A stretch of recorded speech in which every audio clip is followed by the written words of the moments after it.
Let's bring in the top chip analyst, Stacy Rasgon of Bernstein.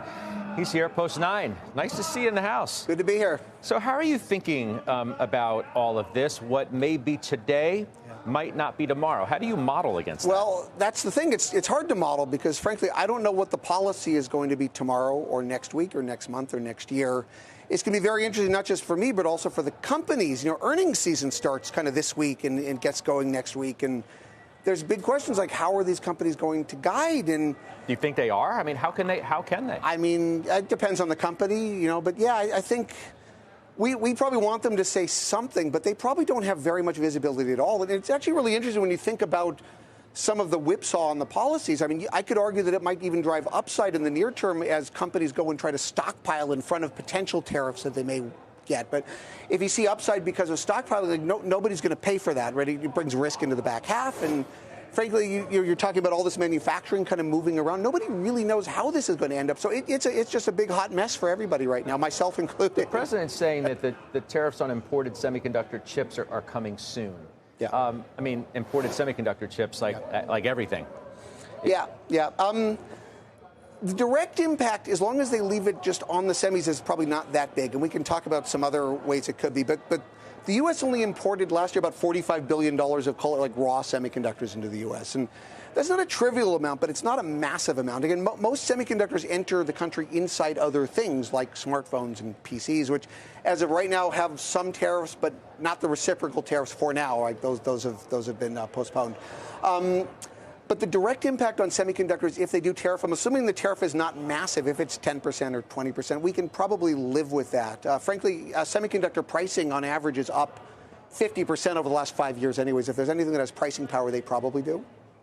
What is realistic in the way we should think about the volume that we can eventually make here versus what we're importing overseas, and the kind of time frame that you're thinking about? For semiconductors or for the stuff that they go into? Semiconductors. Yeah, so we were already doing some of that, right? I mean, and frankly, I know Trump doesn't really like the CHIPS Act, apparently, but I would argue the CHIPS Act has actually been successful in its goals, which was to get some of these semiconductor manufacturing projects actually started here in the U.S., and it was happening. TSMC is investing a ton in Arizona. It was $65 billion. Now it's potentially $165 billion.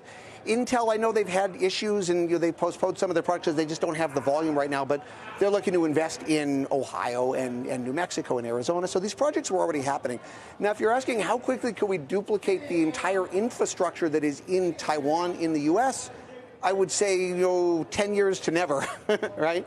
That's a big ask, but I don't know that we have to do that. Not everything is necessarily as strategic as that. Mm-hmm. Getting some of these high-end leading-edge projects started here and getting some of that capacity here, I think can happen in the relatively near to medium term. Even TSMC is already running wafers in Arizona. Well, I was going to ask you, what does that mean for someone like Taiwan Semi? Well, again, they're actually operational in Arizona. And NVIDIA even talked about them today. NVIDIA is going to try to bring AI data center construction and operation back to the U.S. A big piece of that is TSMC. I think they even said in their press release that they are operating. They're running wafers and making Blackwell chips or GPUs at NVIDIA Arizona right now. Who's the biggest potential loser?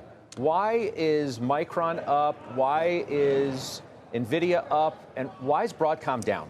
Today, that's a good question. I'm not actually sure. I've been running around all morning. It's been down for most of the day. The market's clearly making a bet that whatever's happening and whatever tariffs might be on the come are not going to be good for a Broadcom. It sticks out like a sore thumb today. If I had to speculate today, and again, I don't know, but if I had to speculate, I might say, well, if NVIDIA is going to be doubling down on GPUs here, there's this whole broader argument around GPUs versus custom ASICs for AI.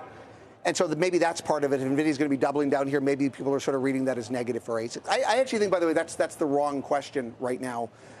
Presumably, if you're invested in AI, you still believe we're early. If we're still early, I think they can both benefit. If we're not early, they're both screwed. Well, let me ask you about this, though. What if we're neither early nor late? We're just delayed. Well, because now you have all this uncertainty introduced.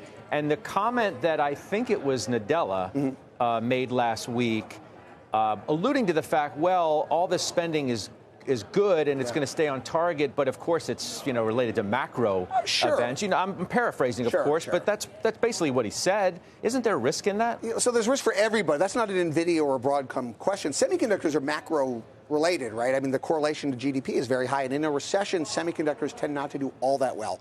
Now, I might argue that at least for AI spending, that may be something that continues to get prioritized, particularly as it relates to productivity enhancements and things like that. And I would also say, as it relates to all of the uncertainty around tariffs, at least for AI servers, there has been another avenue. There's the Mexico route through the USMCA. The AI servers, as far as I can tell, are compliant. And if they're coming in through Mexico, which a lot of them do in the U.S., they are tariff-free as of this point.